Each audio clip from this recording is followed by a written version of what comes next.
नमस्कार दोस्तों, स्वागत है आपका एजुकेशन फॉर इंडिया के प्लेटफॉर्म पर। और इलाहाबाद हाईकोर्ट का जो पेपर हुआ था, मतलब हुआ है ग्रुप डी का, जो एनटीए के द्वारा कराया गया था, आपका तारीख है 17 दिसंबर 2022। तो आपने इससे पहले जीएस का यानी कि जीके जीएस आपका जो था पोर्शन, और इससे पहले वाला जो हिंदी का पोर्शन था वो आपने कंप्लीट कर लिया होगा।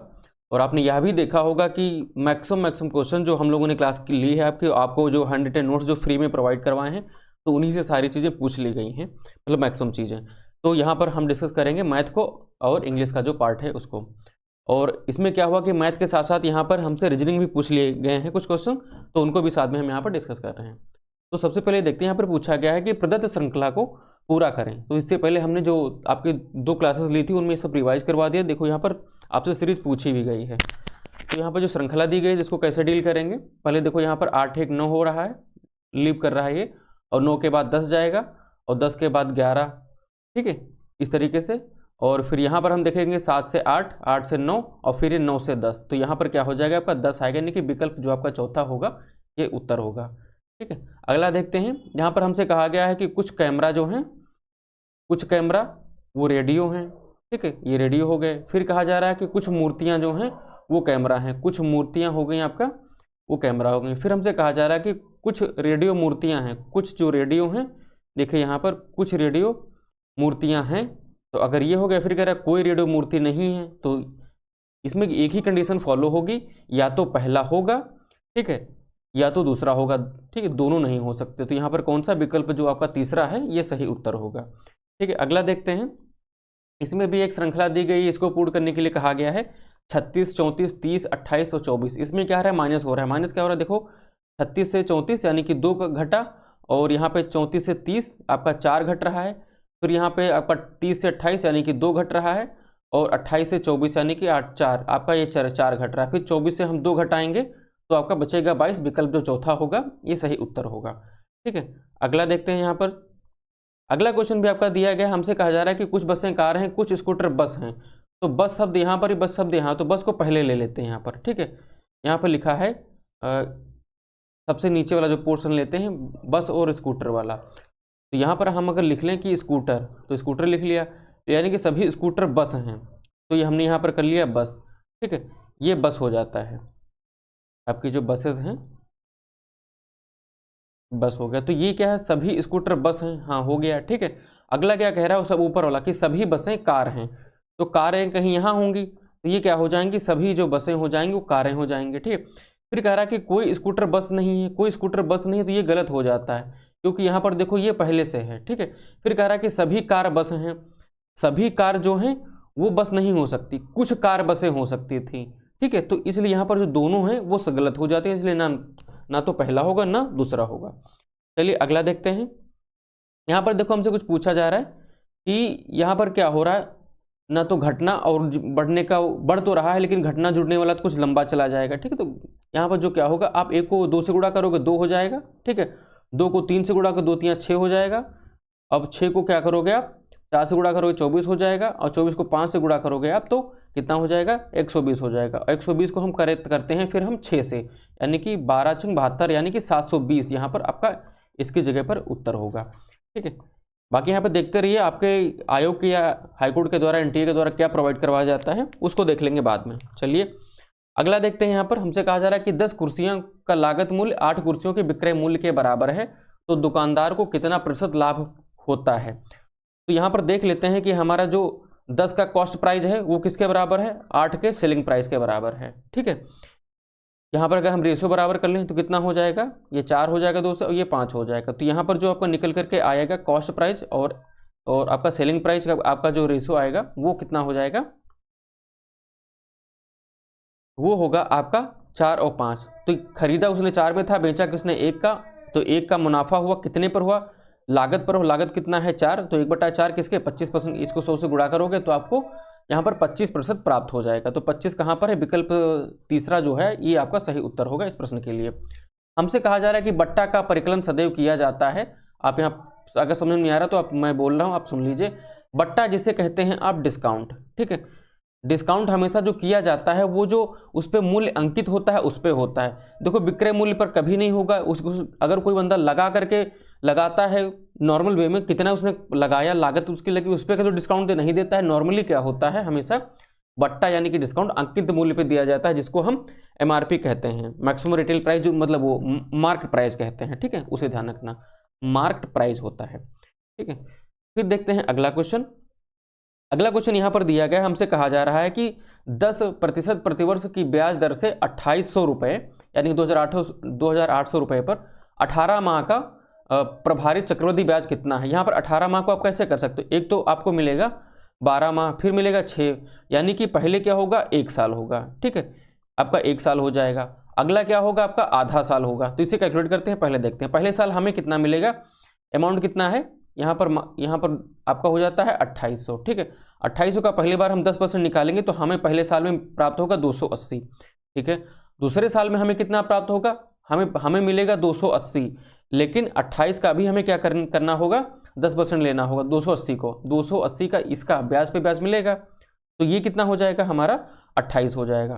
तो जब इसको जोड़ेंगे ये कितना हो जाता है, ये हमारा हो जाएगा एक 380, माफ करना 380 नहीं, यानी कि 80। ठीक है, ये 8 हो जाएगा और 8 2 10 हो जाएगा और ये 308 हो जाएगा। लेकिन आप देख रहे हो हमें 6 महीने आधे साल का चाहिए, इसको 2 से भाग कर देंगे। ठीक है, तो हमें आधा ये निकल करके कितना आएगा, ये हो जाएगा हमारा 154, और 154 आधे साल का और 1 साल का इतना, इन दोनों को जोड़ लेंगे तो कितना हमें प्राप्त होगा, 434 प्राप्त हो जाएगा। 434 कहाँ पर है, विकल्प जो आपका पहला है ये सही उत्तर होगा।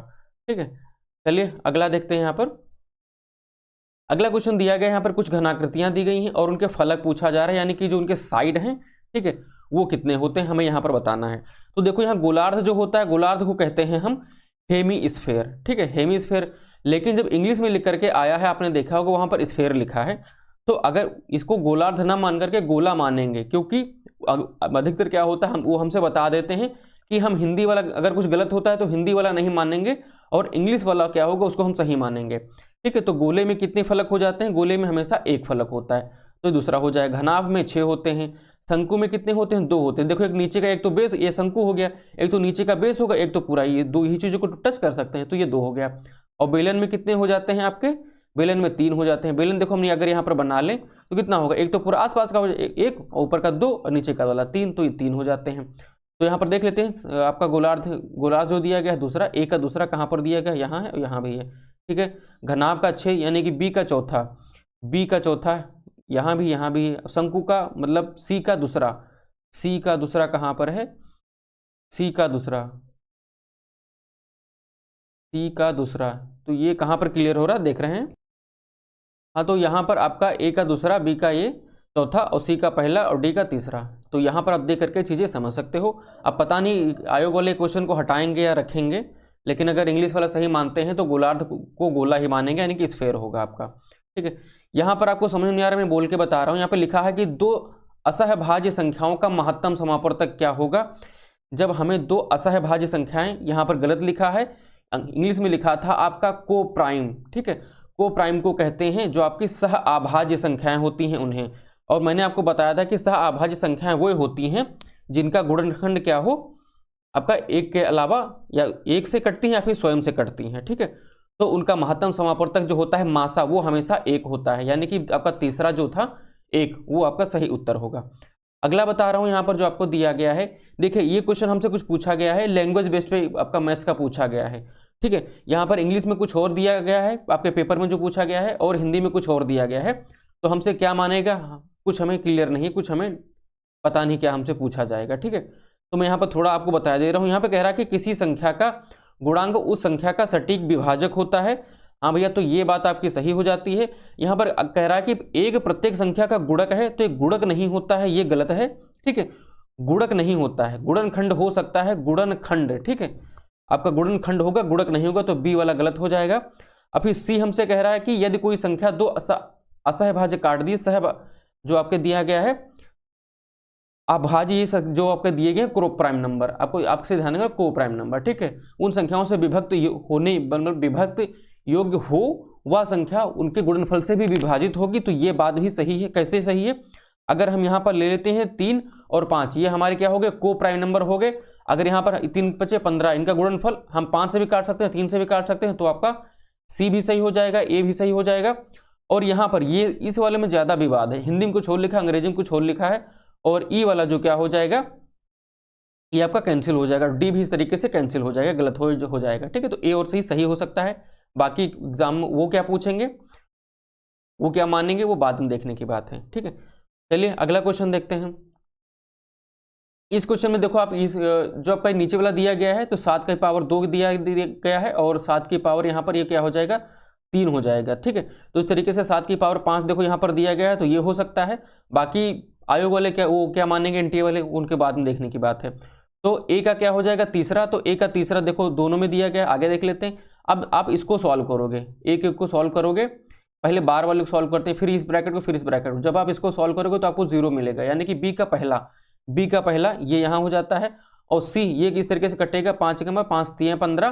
ठीक है, नीचे आएगा 7 3 21, देखो 21 यहाँ पर है, ऊपर आएगा 4, तो 4 ये सी का चौथा हो जाता है। सी का चौथा देखो यहाँ दिया गया है, और इसको सॉल्व करोगे आप तो डी का दूसरा आपका उत्तर हो जाएगा। ठीक है, ये 6800 आएगा, 6800।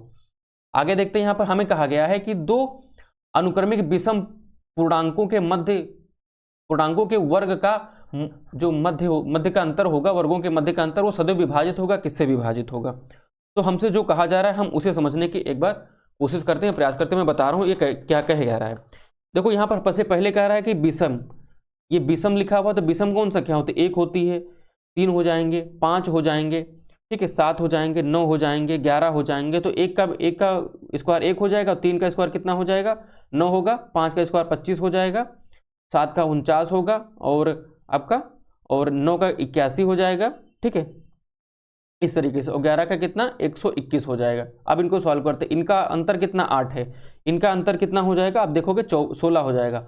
और ये वाला इनका अंतर 24 स्क्वायर का अंतर, और लगातार ना, और फिर इनका 32 हो जाएगा, और इनका वाला अंतर जो हो जाएगा वो आपका कितना, 40 हो जाएगा। अब यहाँ पर देख पा रहे हो 6 से कटेगा, 6 से नहीं कटेगा, 5 से नहीं, 7 से नहीं, सिर्फ 8 से कटेगा। तो ये विकल्प तीसरा जो होगा सही उत्तर होगा। ज़्यादा आपको क्लियर कराने के लिए मैंने इतना लिखा, बाकी आप 2 ही 3 करके इस क्वेश्चन को सॉल्व कर सकते हो। ठीक है, अगला क्वेश्चन देखते हैं। अगले क्वेश्चन में हमसे कहा गया है कि बहुविकल्प आधारित परीक्षा के प्रत्येक सही उत्तर के लिए 1 अंक मिलता है, प्रत्येक गलत उत्तर के लिए 1/3 अंक कट जाता है। और तो किसी विद्यार्थी ने क्या किया, 120 प्रश्न हल किए और उसे 80 अंक प्राप्त हो। तो याद करें उसने कुल कितने प्रश्नों का सही रूप से उत्तर दिया था, उसने सही कितने किए थे। तो कुल प्रश्न कितने हैं आपके, 120। ठीक है, उसको नंबर कितने मिलते हैं, 80 मिलते हैं।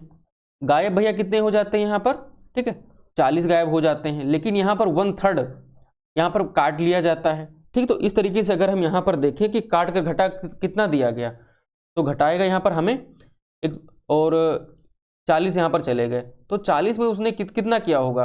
पहली बात तो यहाँ पर कटा होगा आपका 30 तो गलत हुए होंगे, और 30 का क्या हो जाता है, 1/3 आपका 10 हो जाएगा। तो 10 कैसे किया होगा उसने, 10 उसने माइनस मार्किंग करवाई होगी।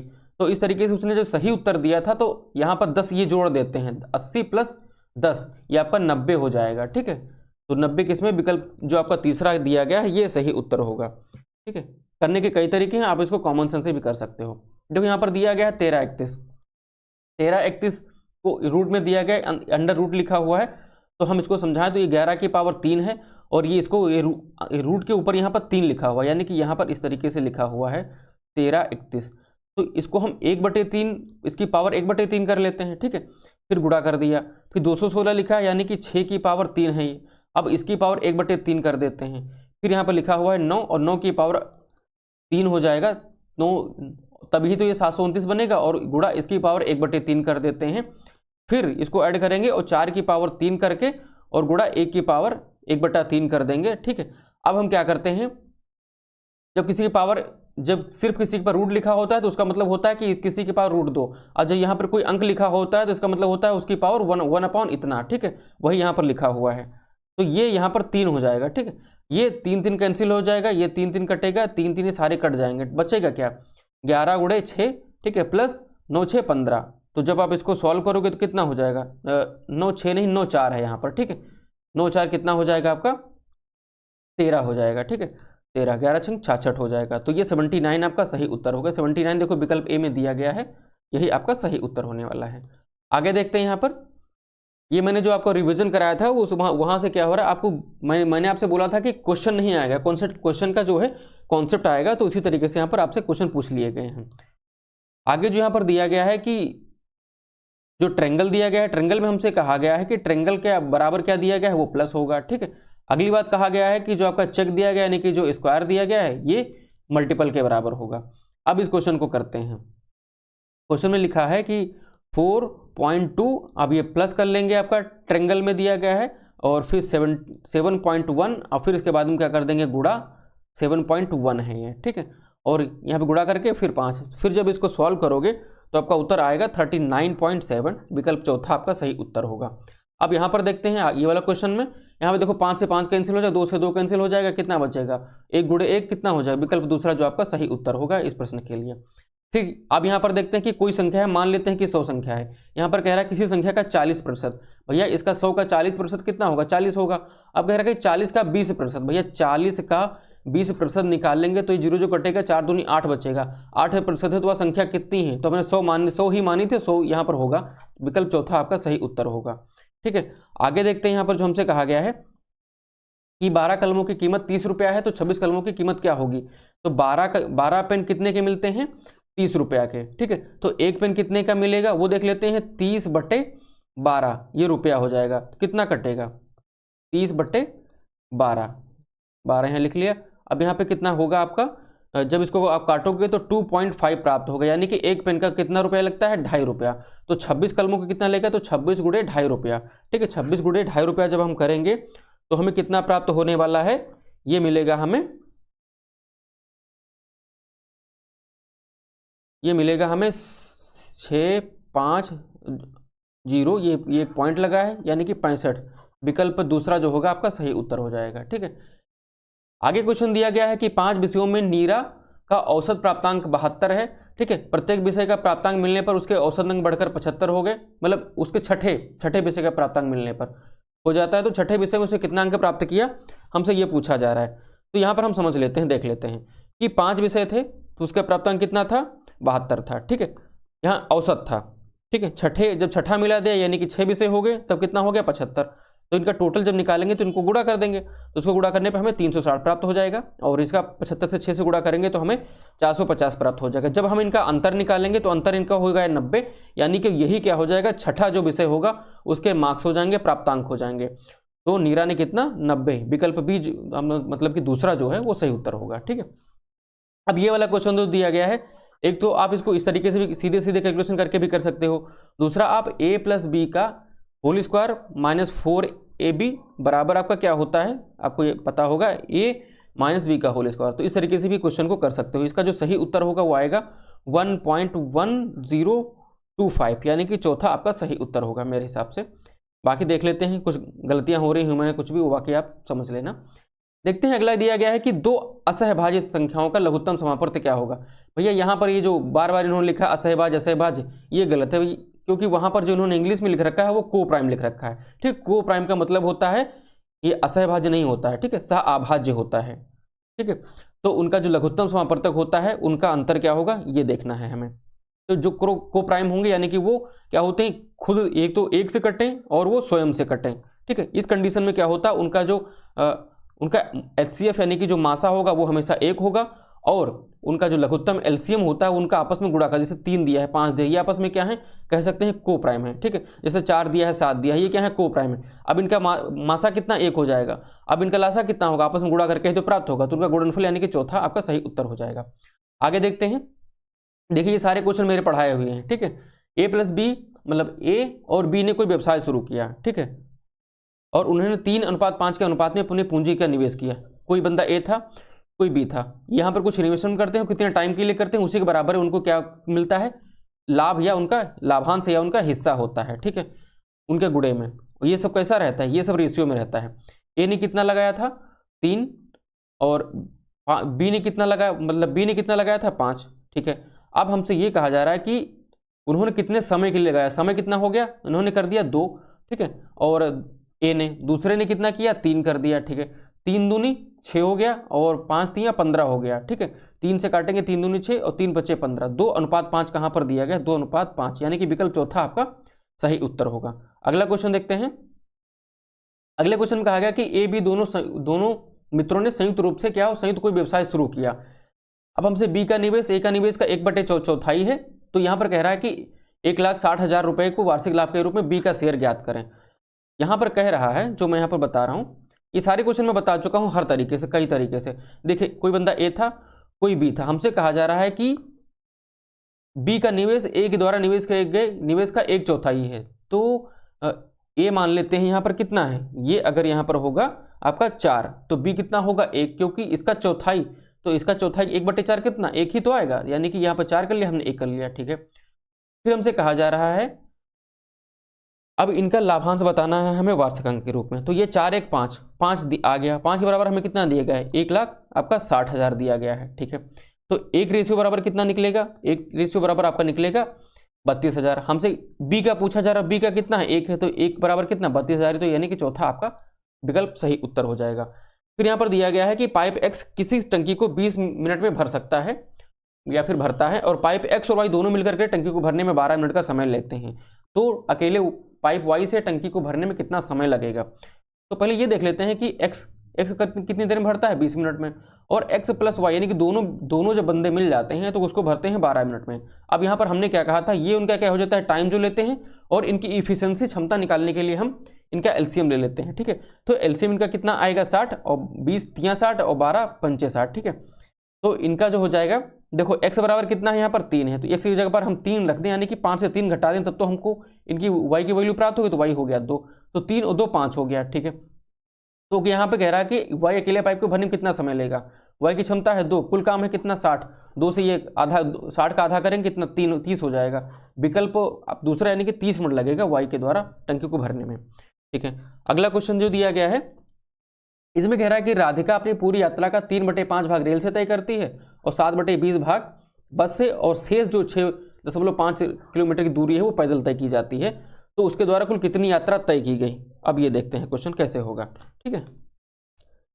यहाँ पर पहले जो आपका रेल के द्वारा की जाती है, यानी कि ट्रेन के द्वारा कितनी की जाती है, उसको देख लेते हैं, वो 3/5 है, ठीक है।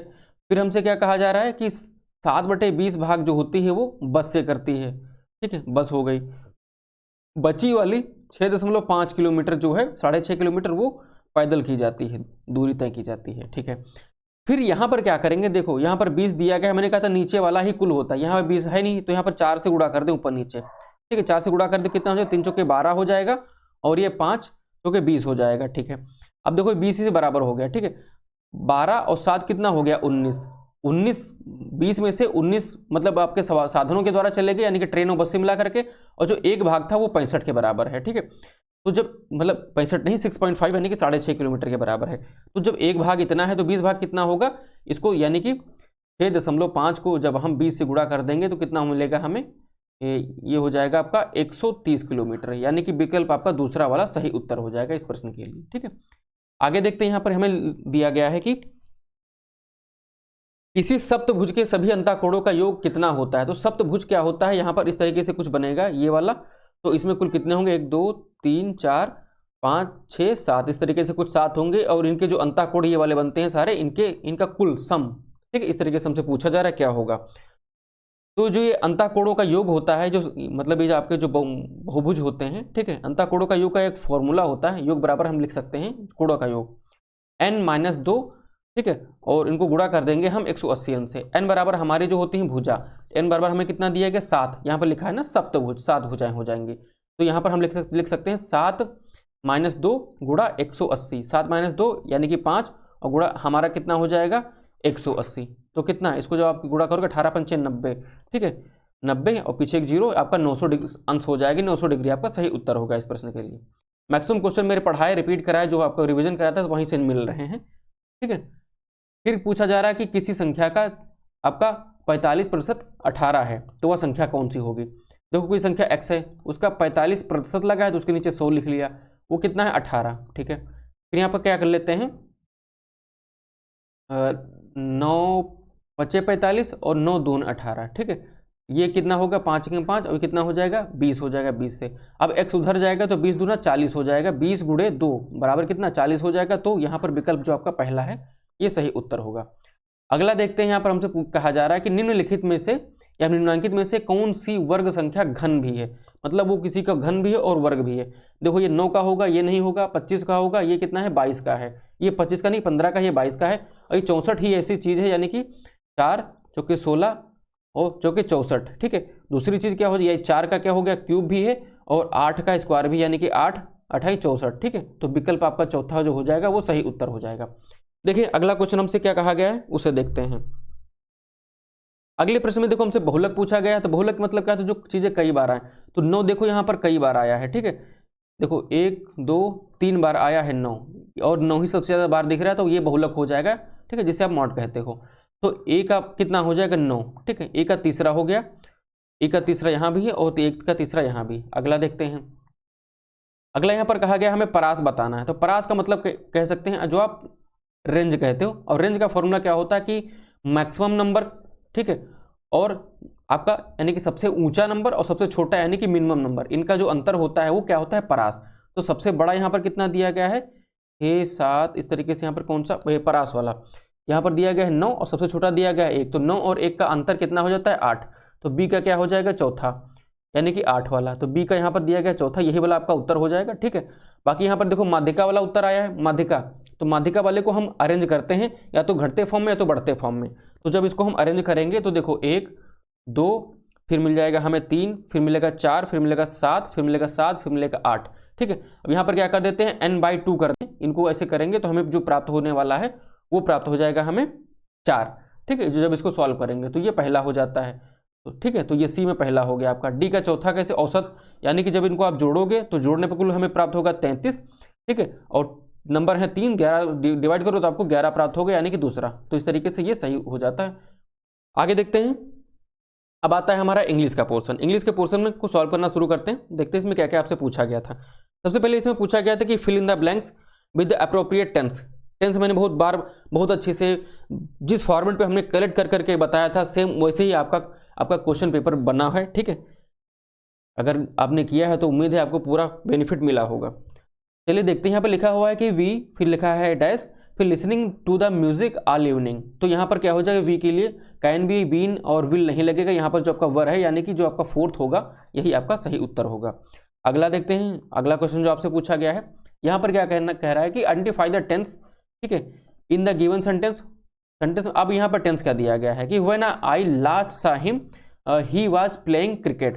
ठीक है, जब मैंने उसे आखिरी बार देखा था तो वो क्रिकेट खेल रहा था यानी कि पास्ट, चल रहा था आईएनजी लगा हुआ तो कॉन्टिन्यूअस, तो विकल्प ए मतलब पहला वाला आपका सही उत्तर होगा, पास्ट और वो भी कॉन्टिन्यूअस। ठीक है, अगर आपने क्लास की है तो बहुत कुछ मिला है। ठीक है, आपके आज के पेपर में, और नोट्स जो मैंने प्रोवाइड करवाए थे 110, उससे भी बहुत कुछ आपको हेल्प मिली होगी। अगला यहाँ पर हमसे कह रहा है कि इंप्रूवमेंट करना है वर्ड ऑफ फ्रेज को देख करके, तो you should avoid to make such a travel mistake. तो यहाँ पर देखो अवॉइड के बाद में क्या होता है हमेशा आपका जीरन लेता है, और जीरन कहाँ पर है आईएनजी जोड़ करके बनता है यानी कि अवॉइड मेकिंग हो जाएगा। ठीक है, यहाँ पर जो अंडरलाइन पार्ट था। अगला देखते हैं, यहाँ पर भी हमसे वही पूछा जा रहा है, मैं इसमें कह रहा है कि student are abandoning helmet but some of them are avoiding use of helmet while riding motor bike. तो some of them are avoiding, बस हमको बस इतना ही देखना है, अवॉइडिंग यूज्ड। तो यहाँ पर जो यूज दिया गया है तो इस वाले का जो आपका सही उत्तर हो जाए सम ऑफ देम आर, देखो इतना में सारा सब कुछ दिया गया है। ठीक है, फिर अवॉइडिंग हो जाएगा। ठीक है, अवॉइडिंग द यूज हो जाएगा। ठीक है, अवॉइडिंग द यूज। ठीक है, तो ये वाला आपका सही उत्तर होगा अभी के लिए जितना मुझे समझ में आ रहा है। बाकी आगे देखते हैं क्या आता है आयोग के द्वारा। अगला क्वेश्चन दिया गया है कि choose the appropriate word that can be substitute of the given sentence. Substitute क्या होगा, देखो यहाँ पर हमसे ये पूछा गया कि a list of explanation of technical और ऑब्सोलेट वर्ड। ठीक है, तो ये वन वर्ड वाला क्वेश्चन था, तो मैंने बताया था, मैंने फोटो लगा करके एक क्वेश्चन आपको करवाई थी क्लास, उसमें बताया था कि इसका मतलब होगा ग्लॉसरी। ठीक है, जहां पर कोई पर्टिकुलर टेक्निकल या किसी बात को लेकर के मतलब खास उसी बात को लेकर के शब्दों का कलेक्शन दिया हो वो ग्लॉसरी होता है। ठीक है, आपका जो लेक्सिकॉन होता है इसका मतलब शब्द संग्रह होता है। कैटलॉग मतलब होता है कि कोई जो वस्तुएं होती हैं उनकी जो सूची बनाई जाती है। ठीक है, इस तरीके से कि भैया यहाँ ऐसी चीजें का पूरा कैटलॉग है, अगले पेज पे जाओगे तो ऐसे से यहाँ मिलेगी, कैटलॉग हो जाता है। डिक्शनरी मतलब होता है आपका एक शब्दकोश, लेकिन वो किसी पर्टिकुलर भाषा से संबंधित होता है, ना कि किसी टेक्निकल शब्द से, उसमें सब कुछ हो सकता है उस भाषा, ठीक है। तो ये बहुत अच्छा क्वेश्चन बनाया था। आगे लिखा हुआ है कि इसका भी हमें वन वर्ड सब्स्टिट्यूशन बताना है। Free someone from the blame, किसी को जो दोष मुक्त कर देना, मतलब जितने उस पर दोष लगे हुए हैं, तो इसको जब आप कहेंगे तो ये क्या हो जाएगा आपका एक्सोनरेट। एक्सोनरेट यानी कि जो पहला होगा वो हो जाएगा, इसको कह देते हैं आपका बरी करना, ठीक है। और एलिवेट मतलब होता है किसी को, किसी कुछ क्या होता है ऊपर उठाना, या फिर क्या कह सकते हैं उसे तरक्की करना, ठीक है। अगला दिया हुआ है एक्सटर्न। एक्सटर्न का मैं मतलब फिर बताया दे रहा हूं, यहां पर होता है इसका निर्वासन, ठीक है। निर्वासन मतलब चले जाना, बाहर निकल जाना।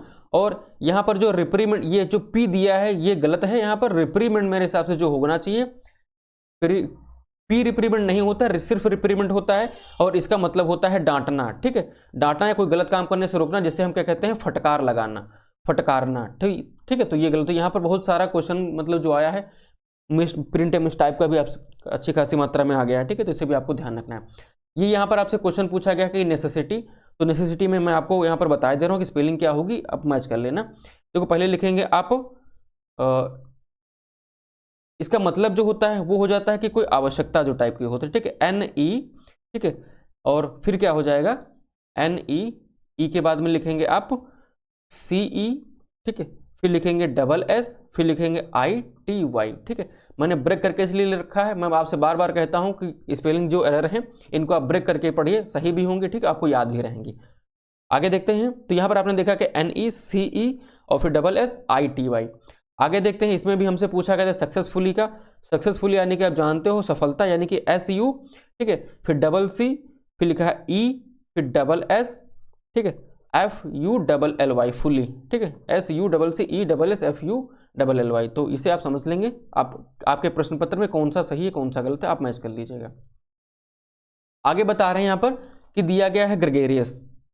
ग्रेगेरियस का मतलब क्या होता है, यानी कि और या फेरेसियस और फिकल और ओकेजनल। तो मैं यहाँ पर सबसे पहले बता दें, ग्रेगेरियस मतलब होता है कोई आदमी जो क्या होता है दयालु हो, ठीक है, ये हो गया। और फेरेसियस मतलब क्या हो जाता है जो बहुत भयंकर टाइप का हो, ठीक है, क्रूर टाइप का हो वो। और फिकल का मतलब क्या हो जाता है बहुत चंचल, जो बंदा क्या हो मतलब कोई व्यक्ति या कोई वस्तु स्थिर ना हो, यानी कि अस्थिर टाइप की। और ओकेजनल का मतलब हो जाता है, ठीक है, कोई चीज़ क्या हो प्रासंगिक टाइप की हो। तो यहाँ पर जो ग्रेगेरियस है हमें सिनोनिम बताना है जो इनके सही सही मैच कर रहे हो। तो ग्रेगेरियस दयालु, दयालु मतलब क्या हो जाता है पहले का तीसरा, यानी कि लार्ज हार्टेड, बहुत बड़े हृदय वाला। तो पहले का तीसरा हो जाएगा, पहले का तीसरा, यही वाला आपका सही उत्तर होगा। और फेरेसियस का मतलब क्या हो जाएगा, फेरेसियस यानी कि जो क्रूर टाइप का हो। और इसका जो आपको सही उत्तर हो जाएगा वो क्या हो जाएगा फियरसम, ये भी डरावने वाली बात है। और फिकल जो अस्थिर है, ठीक है, यानी कि अनरिलायबल, भागा भागा घूम रहा है, रिलायबल उसे भरोसा नहीं कर सकते। ओकेजनल आपका इनफ्रिक्वेंट, ठीक है। तो आप समझ गए होंगे, आप बाकी मैच कर लीजिएगा लिस्ट को। आगे दिया है पेनिट्रेट, यहाँ पर हमें सिनोनिम बताना है कि पर्यायवाची बताना है। पेनिट्रेट मतलब होता है किसी कहीं, क्या मतलब होता है घुसना, ठीक है, या फिर किसी चीज़ को घुस के मतलब समझना। विशेष का मतलब होता है कोई, जब कोई होता है शातिर, ठीक है, बहुत शातिर दिमाग का, बहुत होशियार टाइप का, ठीक है, उसके लिए। नेटिव का मतलब होता है देसी, ठीक है, अपनी जगह का, ठीक है, ओरिजिनल टाइप का। फिर यहाँ पर दिया गया ओपेक्यू, मैं बहुत बार बताया हूँ, हैंड रिटेन नोट्स में दिया हूँ आपको, अगर आपने पढ़ा होगा तो करके आए होंगे, ठीक है। अपारदर्शी, देखो डी का क्या दिया गया है, अपारदर्शी यानी कि अपारदर्शी जिसके आर पार ना देखा जा सके। नॉन ट्रांसपेरेंट यानी कि डी का क्या हो जाएगा आपका तीसरा। डी का देखो यहाँ पर कहाँ दिया गया है तीसरा, डी का तीसरा यहाँ पर दिया गया है, ठीक है। फिर यहाँ पर आपका हो जाएगा नेटिव, नेटिव मतलब देसी, देसी का मतलब होता है ओरिजिनल, यानी कि सी का दूसरा, सी का दूसरा, ठीक है। तो यही वाला हो सकता है आपका सही उत्तर, बाकी आप मैच कर लीजिएगा। मैं यहाँ पर बताया दे रहा हूँ, यहाँ पर आपको शायद मैंने छोड़ दिया है। पेनिट्रेट, पेनिट्रेट का मतलब क्या हो जाता है जहाँ पर कोई घुस जाए, यानी कि इंट्रूड, इंट्रूड यहाँ पर दिया गया है विकल्प चौथा। और विशेष मतलब होता है वाइल, ठीक है। बाकी आप लिस्ट मैच कर लीजिए। आपसे डायरेक्ट इनडायरेक्ट पूछा गया है, यानी कि Mohan said that, Mohan said to Rohit what you are doing is what you are doing is immoral. यहाँ पर ये कह रहा है कि मोहन ने रोहित से कहा कि तुम जो भी कर रहे हो वो इमोरल है, यानी कि वो अनैतिक है। तो यहाँ पर आप ये मत समझना कि यहाँ पर क्या आपसे क्या पूछा गया है कि इंट्रोगेटिव है तो भैया यहाँ पर दैट ना लगा करके व्हाट से सेंटेंस को जोड़ेंगे, तो इंट्रोगेटिव ये नहीं है, ठीक है। यहाँ पर देखो क्वेश्चन मार्क नहीं लगा है, ठीक है, ये क्या नॉर्मल बात कही जा रही है, ठीक है, ये क्लॉज टाइप का है। तो यहाँ पर हम क्या करेंगे, दैट से नहीं जोड़ेंगे। तो यहाँ पर होगा क्या, यानी कि मोहन सेड टू रोहित, ठीक है, that, Mohan said to Rohit that, ये हो जाएगा। फिर क्या हो जाएगा, व्हाट आर यू, तो व्हाट कहाँ पर दिया गया है, व्हाट और आर की जगह पर क्या, यू का ही हो जाएगा और आर का वाज हो जाएगा। ठीक है, डूइंग के बाद यहाँ पर दिया गया है इज की जगह पर भी वाज लग जाएगा, तो यहाँ पर ये वाला विकल्प तीसरा जो है वो सही उत्तर हो जाएगा। ठीक है, विकल्प तीसरा आप यहाँ पर रो करके स्क्रीनशॉट लेकर के देख सकते हैं। चलिए अगला देखते हैं। यहाँ पर अगला दिया गया the father said to his son, father अपने सन से कहते हैं, ठीक है, वेयर आर यू गोइंग, तुम कहाँ जा रहे हो, इस तरीके से। यहाँ पर क्वेश्चन, यहाँ पर आपका क्वेश्चन मार्क आ गया है। ठीक है, तो इसको कैसे आपको सेट करेंगे।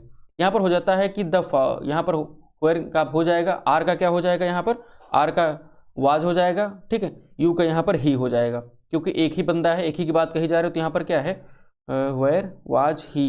यहाँ पर देखिए, अगर आप देखोगे तो आपका कौन सा सही उत्तर होगा, विकल्प आपका जो पहला है वो सही उत्तर है, क्योंकि यहाँ पर देखो अपने हिट सन फिर वेयर से जोड़ दिया गया है, फिर देखो यू के लिए ही आया है और इज के लिए वाज आया है। ठीक है, तो ये वाला आपका सही उत्तर हो सकता है। बाकी डिटेल में मैंने क्लास कराई है। ठीक है, अगर आपको अगर भी डाउट है वहाँ पर जाके देख सकते हैं, जिनका एग्जाम लगा है वो खास कर। ठीक है, फिर यहाँ पर आपसे क्वेश्चन पूछा गया है कि हमें क्या करना है, फिल इन द ब्लैंक्स करना है। ये वाली जो बात यहाँ पर आती है, जो आपको देख के पता चला है क्वेश्चन टैग।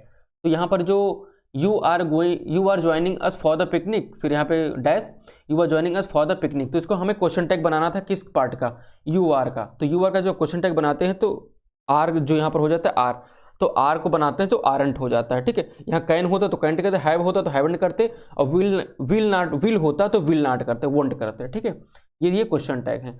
तो देखिए ये आपसे यहाँ पे इस तरीके से क्वेश्चन पूछा गया था पैसेज वाला। तो पैसेज में हम मैन काइंड, इंसेक्ट और इस तरीके से कुछ पूछा गया था, तो हम इनको क्या करते हैं, आप इनको देख लीजिएगा।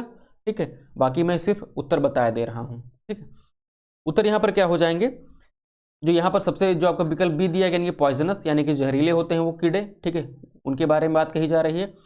फिर आपका हो जाता है कि जो जहरीले होते हैं उनको क्या करते हैं, खाने से अवॉइड करते हैं। ईटिंग वाला सब वहाँ पर आप देखोगे तो समझ में आएगा, जब पैसेज को आप पढ़ोगे। तो यहाँ पर क्या हो जाएगा, अवॉइड होगा मेरे हिसाब से। और फिर यहाँ पर क्या हो जाएगा आपका, फिर वो क्या होते हैं, वो नेचर में पाए जाते, नेचर टाइप की वहाँ पर बात कही जा रही है, तो तीसरा वाला हो जाएगा नेचर। फिर अगला जो दिया गया है, अगला जो क्वेश्चन है, तो वहाँ जो फ्लैग की बात की जा रही है कि फ्लैग, तो फ्लैग यहाँ पे आप कलर टिक कर दोगे, वार्निंग, डेंजरस, एम्बिगुअस नहीं करोगे। एम्बिगुअस मतलब होता है असंदेह की स्थिति में दाएं पच जाएं कि बाएं पच जाएं। ठीक है, और डेंजरस खतरनाक होता है, वार्मिंग का मतलब होता है गर्मजोशी। ठीक है, आगे दिया गया है 93 में हम क्या कर देंगे, वो क्या करते हैं, कैरीज करते हैं। ठीक है, तो ये वाला आपका सही उत्तर हो जाएगा। फिर आगे क्वेश्चन देखते हैं। आगे हमसे एंटोनिम पूछे जा रहे हैं। तो र्यूमर का मतलब क्या हो जाता है, अफवाह। ठीक है, तो अफवाह होता है तो कहते हैं भाई अफवाह मत फैलाओ, फैक्ट में बात करो। तो यानी कि जो आपका डी ये वाला क्या हो जाएगा, इसका जस्ट अपोजिट, तो फैक्ट हो जाएगा। तो ए का दूसरा कहाँ पर दिया गया है, ए का दूसरा, ये चौथा वाला उत्तर होगा। आपका शैलो का मतलब होता है उथला। ठीक है, डीप का मतलब होता है गहरा, तो ये तीसरा हो जाएगा। और स्कॉन का मतलब होता है आपका किसी का तिरस्कार करना। ठीक है, किसी का तिरस्कार करना, तो इसका क्या हो जाएगा आपका स्टीम, यानी कि किसी का आदर करना, सी का चौथा। अगला दिया रिपल, रिपल का मतलब होता है किसी चीज को निरस्त करना या भंग करना। और रेटिफाई का मतलब क्या हो जाता है, किसी चीज की पुष्टि करना। तो ये आप मैच कर लेना, मैं यहाँ पर सारे सिनोनिम बताए भी दे रहा हूँ साथ साथ, आपके मतलब जो वर्ड मीनिंग है। बाकी सिनोनिम एंटोनिम कैसे उनको एडजस्ट कर लेना। आगे दिया गया है एंटोनिम। एंटोनिम में हमसे कहा जा रहा है कि आगे जो दिया गया है नोविस, नोविस का मतलब होता है नौसिखिया। नौसिखिया मतलब क्या हो जाता है, नया नया आया है, तो इसका उल्टा क्या हो जाएगा, एक्सपीरियंस, यानी कि कोई बंदा क्या है, बहुत एक्सपीरियंस टाइप का है, तो यानी ए का क्या हो जाएगा, तीसरा। ठीक है, फिर अगला दिया गया है पेंजेंट। पेंजेंट का मतलब क्या होता है कि कोई कटु या तीखा। और सूदिंग का मतलब यहाँ पर देख पा रहे हो कि इसका मतलब हो जाता है सुखी या आरामदायक, यानी कि बी का चौथा, तो बी का चौथा हो गया। और तबु का मतलब यहाँ पर क्या हो जाता है कि रोक लगाना, निषेध करना। और यहाँ पर परमिटेड का मतलब होता है कि भैया परमिशन दे देना, रोक को हटा देना। ठीक है, तो सी का पहला हो गया। यहाँ फिर यहाँ देखिए अबाउंडेंट, अबाउंडेंट का मतलब होता है बहुत अधिक मात्रा में ना, प्रचुर मात्रा में, मतलब जितना हमें चाहिए उतना है। ठीक है, यहाँ पर आगे क्या दिया गया है कि डिसफिशिएंट, यानी भैया जितना चाहिए उतना है ही नहीं। ठीक है, तो डी का क्या हो जाएगा, दूसरा आपका सही उत्तर हो जाएगा। देखिए अगला यहाँ पर आपका दिया गया है पैसेज। पैसेज को आप रो करके इस तरीके से पढ़ सकते हैं। ठीक है, बाकी जिनका है वो मैच कर लें। देखते हैं यहाँ पर क्या दिया गया है। यहाँ पैसेज मोस्टली इस तरीके से आ रहे हैं कि कोई छोटी सी कहानी दे दी जा रही है, कोई ऑथर है वो अपने बारे में कुछ कह रहा है, तो इन क्वेश्चन के जो उत्तर जो हैं वो उनको करने में आसानी होती है। दिक्कत तब होती है, ठीक है, जब कॉन्सेप्ट बेस पे पूछ ले कि यहाँ पे क्या निकल करके आ रहा है, तो वहाँ पे दिक्कत होती है। ठीक है, तो इस क्वेश्चन में क्या दिया गया है, where does the author go every summer. तो ऑथर जो होता है वो एवरी समर कहाँ पे जाता है। ठीक है, हमें ये देखना है सबसे पहले। तो यहाँ पर विकल्प सी, यानी कि जो फिशिंग के लिए जाता है ऑथर, तो ये आपका सही उत्तर हो जाता है, क्योंकि वो फिशिंग का शौकीन है। ये आपको जब पैसेज पढ़ोगे तो आपको पता चलेगा। ठीक है, आप जान जाओगे। फिर यहाँ पर दिया गया है the moral of the passage. Moral of the passage क्या है कि to focus on what other needs, ठीक है, हमें उस चीज़ पर फोकस करना है कि लोग क्या पसंद करते हैं, मतलब उनकी लोगों की ज़रूरतें क्या हैं। आगे दिया गया the author is fond of, मतलब कि ऑथर किसका आदी है, तो वो स्ट्रॉबेरीज और क्रीम, ठीक है, उसको खाने का आदी है, मतलब उसको पसंद है। फिर लिखा है इसका जो उत्तर दिया यानी कि डैश दिया गया उसको में क्या भरेंगे, तो इसका मतलब हो जाएगा bait the hook to sweet the fish, ठीक है, इस तरीके से इसे ध्यान रखना है, मतलब आप मैच कर लीजिएगा। आगे दिया गया है what the word meaning is closest in the meaning to the set of word to be removed, तो जो रिमूव की बात की है तो वो होता है आउटस्टेड, ठीक है, इसे ध्यान रखना। ट्विस्ट होगा नहीं, फॉरगॉटन मतलब होगा नहीं, भूलना, इंसर्टेड होता नहीं, मतलब ये नहीं होगा, ठीक है। ये आप जब पैसेज पढ़ोगे तो पता चलेगा। आपने देखा होगा कि इससे पहले जो आपके 3 एग्जाम हो, ये आपका तीसरा एग्जाम था, हो चुका, चौथा ग्रुप सी का बचा है, वो कल होगा। तो आपने ये देखा हो कि वहाँ पर आपसे एक पैसेज पूछ रहा है, पैसेज में से एक मीनिंग निकाल करके भी पूछ रहा है, तो आप क्वेश्चन नहीं भी पढ़ रहे हो तब भी आप क्वेश्चन कर सकते हो, मतलब पैसेज ना पढ़ करके भी इसका जो आप जवाब दे सकते हो सिर्फ वर्ड मीनिंग निकाल करके, ठीक है। तो आपका बहुत बहुत धन्यवाद, मिलते हैं